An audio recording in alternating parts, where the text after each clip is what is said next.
গল্প পড়ছি জলের সংসার, লেখিকা সালেহা চৌধুরী। স্কুলটা থাকে কি যায় এমন এক জরুরি তদন্তের সুজাত মনসুর এসছেন চকমারদিয়াতে। জায়গাটা ফরিদপুরের ভাঙার কাছাকাছি। স্কুলটি সরকারি সাহায্য চায়। সরকারি সাহায্য দেবার আগে ভুবনমোহিনী উচ্চ মাধ্যমিক বিদ্যালয়টিকে নিজের চোখে দেখা দরকার। জনাব ইন্সপেক্টর সাহেব, আপনি সরেজমিনে আসিয়া আমাদের স্কুলটার একটা ব্যবস্থা করিবেন জানিতে পারিয়া আমরা বড়ই বাধিত হইয়াছি। জমিদার কুন্দনারায়ণ তাহার মায়ের নামে স্কুলটি দিয়াছিলেন। তিনি ভারতে চলিয়া গেলে কোনো মতে ভিক্ষা শিক্ষা করিয়া আমরা স্কুলের প্রাণ প্রদীপ কোনো মতে জ্বালাইয়া রাখিয়াছিলাম। যে দু একজনের সাহায্যে স্কুলটি চলিত, এখন তা চলিতে চাহিতেছে না। কারণ তাহারা বান তুফানে আগের মতো টাকা পয়সার মালিক নন। সরকার যদি কিছু সাহায্য করেন এবং ছাত্র বেতনে এই স্কুল হয়তো রক্ষা পাইতে পারে। তবে যে দুই একজন এখনো সাহায্য করেন তাহারা স্কুলটির নাম বদলাইতে বলিতেছে। কারণ ভুবনমোহিনী ইসলামী নাম নহে, ছাত্র বেতনও তথই বচ। চারপাশে অভাব আর অনটন, বেতন দেওয়া ঠিকমতো হয় না। তবে এর মধ্যেও এই স্কুলের ম্যাট্রিক পরীক্ষার ফল ভালো, 4 জন। এবার সুজাত মনসুর চিঠিটা বন্ধ করে। নৌকোয় বাতাস লেগে এখন মৃদুমন্দ বাতাসে আপন মনে চলছে। আকাশের ছায়া নদীতে সেই যে তার ভালো লাগা কবিতা স্ট্রিম ফুল অফ স্টার মনে পড়ে যায়। একটা কলম নিয়ে তিনিও কবিতা লিখতে চেষ্টা করেন। তিনি কবিতা লিখতে পছন্দ করেন। চারপাশের নিবিড় গাছেরা কি বলছে, পাখিরা কি করছে, প্রজাপতিরা কেমন করে নৌকোয় আসে, জল কেটে কেমন করে নৌকো চলে, এসব ভাবতে ভাবতে খাতার পাতায় লেখালেখি। একসময় বুঝতে পারেন তটভূমিতে নৌকা লেগেছে। এই গ্রামের চারপাশে জল, যেন ছোট একটা দ্বীপের মতো জেগে আছে গ্রাম। জমিদারবাবুর দেওয়া ভুবনমোহিনী স্কুলের যৌবন নেই, থাকলেও এখন সেখানে প্রচুর প্রসাধনের প্রয়োজন। কিন্তু একসময় দেখতে ভালো ছিল, সেটা লাল ইটের স্কুল বাড়ি দেখে বুঝতে পারেন। নড়বড়ে বেঞ্চে কিছু উজ্জ্বল আর অনুজ্জ্বল ছেলে মেয়ে। তিনি ক্লাসে ঢুকতেই সবাই উঠে দাঁড়ায়। তিনি ওদের বসতে বলেন। তারপর নানা সব প্রশ্ন। ক্লাস 9-এ এসে তিনি নানা প্রশ্ন করেন। কিছু সদুত্তর, কিছু নীরবতার মাঝখানে তিনি স্কুলের মান বুঝতে চেষ্টা করেন। প্রশ্ন করেন এক সময়, বলো তো, আমি তোমাকে খাওয়াবো ইংরেজি কি? প্রায় সকলেই উত্তর দেয়, আই উইল ইট ইউ। খুবই খারাপ কথা, তোমরা সকলে মিলে আমাকে খাবে। রসিকতা বুঝতে পারার কথা নয়। একটা রোগা পটকা ছেলে পেছনের বেঞ্চ থেকে হাত তোলে। প্রশ্ন করেন, কি নাম তোমার? শওকত হোসেন আখান্দ। বেশ নাম। এবার বলো তাহলে, আমি তোমাকে খাওয়াবো এর ইংরেজি কি? ছেলেটা বেশ স্পষ্ট করে বলে, আই উইল ফিড ইউ। তিনি মধুর করে হাসেন। ইংরেজি মাস্টারের গা দিয়ে ঘাম ঝরছিল। সে এবার পকেট থেকে রুমাল বের করে নাক মুছে। মিস্টার মনসুর বলেন, চমৎকার, তুমি বাড়িতে ইংরেজি শেখো? জি, আমার আব্বা আমাকে পড়ান। কি নাম তোমার আব্বার? শফিক আকান্ত। ইংরেজি মাস্টার কঠিন চোখে ছেলেটার দিকে তাকান। বাবা যা শেখায় তা ওর নিজের চাইতে ভালো, সেটা উনি মানেন কি করে? কিন্তু এখন কিছু বলবার উপায় নেই। যাই হোক, সব ক্লাস দেখা হলে তিনি এসে বসেন হেডমাস্টারের ঘরে। তখন তিনি আর হেডমাস্টার বলেন, শওকত হোসেন আখান্দের বাবা কি করেন? স্যার, ওর বাবা এই স্কুলের ভূগোলের মাস্টার। তবে এত কামাই করে মনে হয় ওকে আর রাখা যাবে না। কারণ কি? আলসে মানুষ, কাজকাম ভালোবাসে না। উত্তরটা তার পছন্দ হয় না। বোধ করি হেডমাস্টার কোনো কারণে শফিক আখান্দের প্রতি বিরক্ত। তারপর আরও নানা কথা হয়। তিনি বলেন 6 মাস পরে এসে আবার তিনি স্কুল দেখবেন, তারপর ফাইনাল রিপোর্ট দেবেন। ততদিনে ছাত্রদের স্ট্যান্ডার্ড আরেকটু উঁচুতে তুলতে হবে। ওরা গরিব মানুষের ছেলে মেয়ে, বাপের সঙ্গে কাজটা শেষ হলে তবেই ক্লাসে আসেন।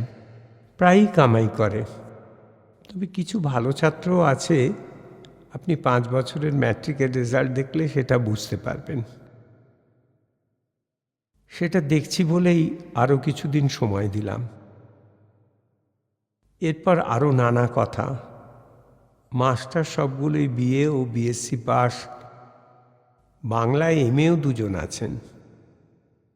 শফিক আখান্দও বিএ পাস, বিটি করেছেন প্রায় সকলেই। হেডমাস্টার নিজে এমএ, ইংরেজিতে এমএ করেছেন। তিনি কাগজপত্র দেখা শেষ করেন। একেবারে ধস নামা স্কুল নয়, তবে স্কুলের চেহারার মতো এর ভেতরেও কিছু সংস্কারের প্রয়োজন।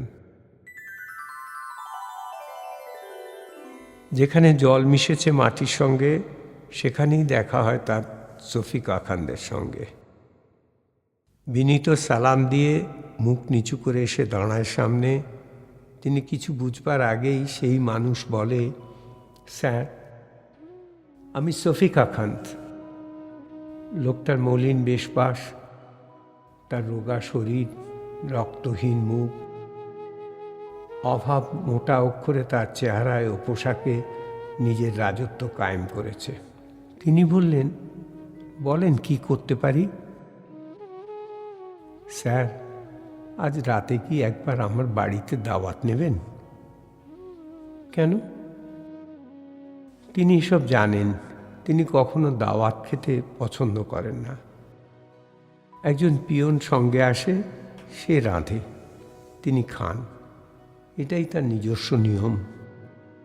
জানেন, এটা এক ধরনের উৎকোচ। তিনি হয়তো বিষ খেতে পছন্দ করবেন, উৎকোচ খেতে নয়। এ ব্যাপারে তার মাথায় ছিট আছে। যারা জানে তারা জানে, যারা জানে না তারাও জেনে ফেলে। কারণ কি? তিনি গম্ভীরভাবে প্রশ্ন করেন, স্যার, আপনি একটু আমার বাড়িতে পদধূলি দেবেন? পদধূলি দেওয়ার সঙ্গে খাওয়ার কি সম্পর্ক? তিনি বুঝতে পারেন লোকটা কামাই করে যে অপরাধ করেছে তারই কারণে এসব দাওয়াত খাওয়ানোর চেষ্টা। বলেন তিনি, আপনি নিয়মিত স্কুলে আসেন না? আপনার চাকরি নিয়ে আমি শঙ্কিত। স্যার, আপনি একবার আমার বাড়িতে আসেন। তিনি ইতস্তত করেন, কিন্তু লোকটার চাকরি খাওয়ার আগে তার বাড়িতে গিয়ে দেখার একটা সুযোগ তিনি হাতছাড়া করতে চান না। বলেন, কাল সকালে আমি চলে যাব। আজ রাতেই আসেন না স্যার। লোকটার কথায় এক ধরনের সাহস আছে। তিনি বলেন, ঠিক আছে, গুহা মানবতার গুহাকে বাড়ি বলে। বস্তির ঝোপড়ায় যারা থাকে সেটাও তাদের বাড়ি। শফিক আখান্দের পচা খড়ের চাল আর পচা বেড়ার বাড়িটা তেমনই কিছু। তবে বাড়িতে ঢুকবার আগে শাপলার ঝিলটার সামনে তাকে দাঁড়াতেই হয়। একেই কি বলে সৌন্দর্য, ঈশ্বরের শিল্পী সত্তা। তিনি বেশ কিছুক্ষণ সেই দৃশ্যের সামনে চুপ করে দাঁড়িয়ে থাকেন। লাল গোলাপি শাপলায় অপরূপ। শফিক আখান্দ বলেন, ঝিলটা ছোট ছিল, এখন এর বিস্তার আমার বাড়ি পর্যন্ত চলে এসেছে। তিনি শফিক আখান্দকে দেখেন। এটা তো ভয়ের কথা। ভয় কি স্যার? আমাদের জলের সংসার, এসবে ভয় করলে চলে? তিনি কিছু বলেন না। লোকটার ভেতরে কেমন একটা নিষ্প্রিয় ভাব আছে, কোনো কিছুতেই তার কিছু আসে যায় না, এমনই একটা ভাব। ঠিক বোঝা যায় না তাকে। একটাই ঘর, মাঝখানে সারি দিয়ে পর্দা টেনে একটা পার্টিশন দেওয়া হয়েছে, জলের ছলছল বাড়ির চারপাশে। খানিক আগে শুনেছেন দিনে দিনে জল নাকি তার সাম্রাজ্য বিস্তার করছে। তাই তো মনে হয়। অনেকখানি ডাঙা নিজের দখলে নিয়েও জলরানী খুশি নয়, আরও মতলব তার অন্তরে। ছোট টেবিলটার পা নড়বড়ে, তেমন একটা নড়বড়ে চেয়ার, বোধ করি ছেলের জন্য, কিন্তু এখন সেখানে একটা শাড়ির অংশ টেবিল ক্লথ হওয়ার সৌভাগ্যে স্থির। পাশের ঘরে না বলে বলা ভালো, শাড়ির পর্দার ওপারে একজন নারীর খুসখুস কাশি। বোঝা যায় বেচারি খুব চেষ্টা করছে কাশি চাপতে, কিন্তু পারছে না। তিনি বলেন, কেউ কি অসুস্থ? আমার স্ত্রী সাফিনা। ও, কি অসুখ তার? সাফিকা খান একটা টুল টেনে সামনে বসে আছেন। বলেন, ঠিক বোঝা যায় না স্যার, মেয়েলি রোগ মনে হয়, আবার দেখা যায় যক্ষার লক্ষণ। বলেন কি, ওকে ডাক্তার দেখিয়েছেন? সফিকা খানদের শার্টের রিফুটা চোখে পড়ে, অভাবের তৈলচিত্র চারপাশে। বলে সে মাথা নিচু করে, যথাসাধ্য স্যার। আপনি কি এই জন্যেই ঠিকমতো স্কুলে আসতে পারেন না? এই জন্যেই স্যার। বলে সে একটু গভীর গলায়, ওর যে আর কেউ নেই স্যার। কি উত্তর দেবেন বুঝতে পারেন না। বলেন, চাকরিটা থাকা জরুরি। আপনার কি অন্য কোনো টাকা পয়সা আয় রোজগারের ব্যবস্থা আছে? না স্যার, কিন্তু ঠিকমতো কাজে না গেলে চাকরিটা যাবে আপনার। সফিকা খান তাকে বলেন, না স্যার, প্লিজ দেখবেন আমার চাকরিটা যেন না যায়। কেবল বলেন, ওদের জীবনের একটু গল্প। সাফিনা এতিম খানার মেয়ে, এই পৃথিবীতে ওর আর কেউ নাই। ওকে বিয়ে করেছি বলে এখন আর আমারও কেউ নাই স্যার। কেবল একটা ভাই খোঁজ খবর করে, শহরে শাড়ির দোকান করে। আজ ছেলেটাকে নিয়ে চলে গেছে, বলেছে শওকতকে নিয়ে গেলাম, ওকে পড়াবো। ভাই হিসেবে আমি এটা কর্তব্য বলে মনে করি। তুমি বাধা দিও না ভাইজান। না স্যার, আমি বাধা দিইনি। নিয়ে যাক, চাচার কাছে থাক। ভালো স্কুলে যাবে, ভালো খাবে, ভালো পড়বে। মাঝে মাঝে যদি আসে দেখা হবে। শওকতই তো আজ ক্লাস 9কে রক্ষা করল। তিনি হাসেন, বলেন, ও বলেছে স্যার, ওর চাচাও শুনেছে, আর যাওয়ার সময় বলেছে, আই উইল ফিট শওকত। বলেই হাসেন সফিকা খান। বলে, গেল কখন? এই তো 5টার সময়। ও নিয়মিত স্কুলে যেত না, বাড়িতেই পড়তো। আপনি আসবেন বলে হেডমাস্টার ওকে যেতে বলেছিল। কথা বলতে বলতে কয়েকবার তাকে শাড়ির পর্দার ওপারে যেতে হলো। তিনি জানলা দিয়ে ঝিল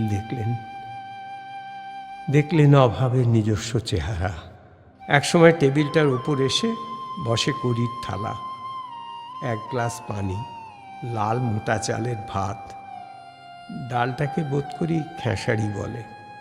তার বাড়িতে ও ডাল আসে না। রহিমা বলে, ও ডালে কোনো গুণই নেই। তারপর একটা কড়ির বাটিতে একরাশ তরকারি। তিনি প্রথমে বুঝতে পারেন না এটা কি তরকারি। বলেন, ডাঁটা নাকি এগুলো? সফিকা খান লজ্জিত হেসে বলেন, এমনি ডাঁটা নয় স্যার, শাপলার ডাঁটা। এই আমাদের প্রধান খাবার।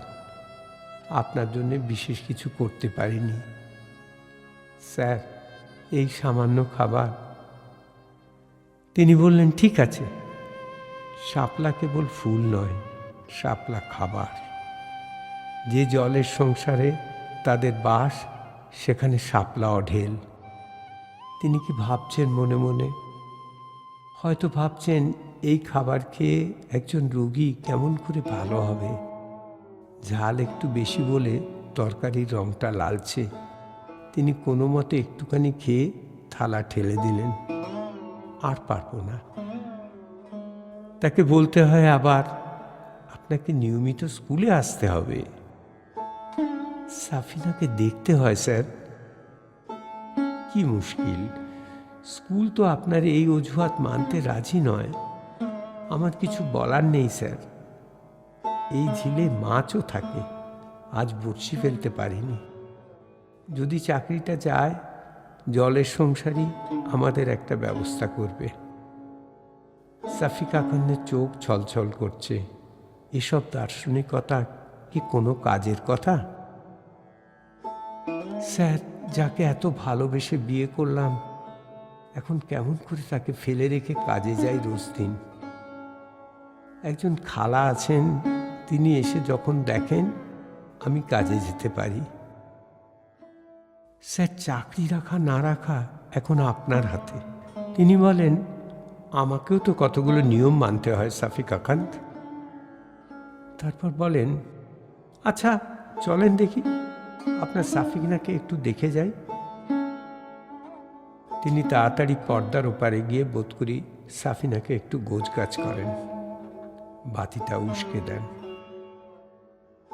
তিনি সাফিনাকে দেখেন, সত্যি মেয়েটা একেবারে অসুস্থ, বিছানায় লেগে থাকা একটা শরীর। কিন্তু এককালে ও যে অনেক রূপসী ছিল, সেটা বুঝতে তার ভুল হয় না। একটা চৌকির বিছানা, চালের ডাবর, বাঁশের আড়ে কাপড় চোপড়, দু একটা টিনের বাক্স, সব কিছু নিতান্তই সাধারণ। কিন্তু এইসবের মাঝে তিনি দেখেন একটা মানুষের আনুগত্য। হয়তো এই তার প্রেম। এমন একটা শব্দ এইসবের ভিতর কেমন করে তার মনে এলো কে জানে। তিনি হোমিওপ্যাথি করেন। বলেন, ভালো কোনো হোমিওপ্যাথ দিয়ে দেখালে হয় না? বলেন, সাফিকা খান, আমার ভাইও সে কথা বলছিল। ওরও হোমিওপ্যাথিতে খুব বিশ্বাস। ওই এসে চাল কিনে ডাবর ভরে দিয়ে যায়। বাকি চারপাশের এইসব ঝিল আর পানি। চুলে মেয়েটার কপাল ঢেকে আছে, সেখানে একটু খোমটা। বলে, সাফিনা ঋণ ঋণ করে, হুজুর আপনার বড় দয়া। তিনি উত্তর দেন না। চেয়ে দেখেন ঝিলের ভেতরে একটা চাঁদ সোনালি মাছের মতো স্থির হয়ে আছে। এ ঘরের জানলায় সে দৃশ্য মনোরম। তারপর চোখ ফেরান, পকেট থেকে কিছু টাকা মেয়েটার বালিশের পাশে রাখেন। বলেন, কাল একটু ফল টল এনে দেবেন। শফিক আখান্দ আপত্তি করে। তিনি কথা শোনেন না। যেতে যেতে বলেন, পকেটের টাকা ফস করে দেওয়া যায়, কিন্তু চাকরি নয়। স্কুলকে যেমন আমি 6 মাস সময় দিয়েছি, আপনাকেও 6 মাস সময় দিলাম। তারপর বুঝতে পারছেন তো? জি স্যার। আলো হাতে শফিকা খান তাকে তার জায়গায় পৌঁছে দেয়। হেডমাস্টারকেও বলেন একই কথা। আর একদিনও আমি ওকে রাখতে চাই না। হেডমাস্টার উত্তেজিত। ওর পড়ানোর কায়দা কানুন অভিনব। এখানকার ছেলেপুলেরা এত কিছু চায় না, বাবা মাও না। ওরা বই মুখস্থ করবে, তারপর উদ্গার করবে, এমনই নিয়ম। ওর নিয়মটা কি আলাদা? কখনো অভিনব। তিনি যেসব আর আলোচনা করতে চান না। পরের বার এসে অভিনব ব্যাপারগুলো নিজের চোখে দেখবেন। এখন তার হাতে সময় নেই। আমি আরও 6 মাস ওকে সময় দিয়েছি। সে রাতে বাতির আলোতে তিনি একটা কবিতা লেখেন, শিরোনাম প্রেম। অভাব তো বড় চেনা ঘটনা, প্রেম নয়। কবিতাটা শেষ হয় না, তিনি একসময় ঘুমিয়ে পড়েন। 6 মাস পরে স্কুলটার খানিকটা উন্নতি দেখতে পান। বলেন, সফি কাকানদের খবর কি? হেডমাস্টার রেগে ওঠেন না বা তাকে আশ্বস্ত করেন না, বলেন কেবল, এবারে ভীষণ ঝড় বৃষ্টি গেছে স্যার এই অঞ্চলে। হাওরটা ফুলতে ফুলতে এক রাতে সফি কাকানদের বাড়িটা গিলে ফেলেছে, সঙ্গে ওদের দুজনকে। তিনি বিস্ময়ে তাকিয়ে আছেন। সকলেই বলেছিল ওই বাড়ি থেকে সরে যেতে। সফি কাকান কোথাও সরে যায়নি। আসলে হয়েছিল কি স্যার, বউটার অসুখ যে আর কোনোদিনই সারবে না সেটা জেনে গিয়েছিল ও। ধুঁকতে ধুঁকতে মারা যেত বউটা। বড়জোর বাঁচত আরও 1 বছর বা 1.5 বছর। এটা জানার পর থেকে সব কিছুকেই কেমন যেন অগ্রাহ্য করত। লোকজন বলে, আসলে ও জানতো বড় ঝড় হবে, বৃষ্টি হবে, সেটা জেনেও ওখানে থাকা মানে এক ধরনের আত্মহত্যা। আমাদের কথা তো কোনোদিন শুনতো না, বড়ই একগুঁয়ে একজন। ঝিলটাতে ফুটেছিল হরেক শাপলা। একটা পাখি বসেছিল সেখানে। সুজাত মনসুর তাকিয়েছিলেন অনেকক্ষণ। একটা চকিতে ভাসতে ভাসতে আর এক জগতে চলে গিয়েছিল জলের সংসারের জীবনযাপন। দুজন মানুষ, একজন গেলে আর একজন প্রাণ হারায়, এমনি কোনো ঘোরতর ঘটনা। এখন যেখানে কেবল শাপলার বন, সেখানে যে কয়েক মাস আগে একটা বাড়ি ছিল সেটা কে বলবে? কিন্তু তখনও একটা পুরনো পচা জানলা ভেসেছিল সেখানে, মাছরাঙাকে বুকে করে।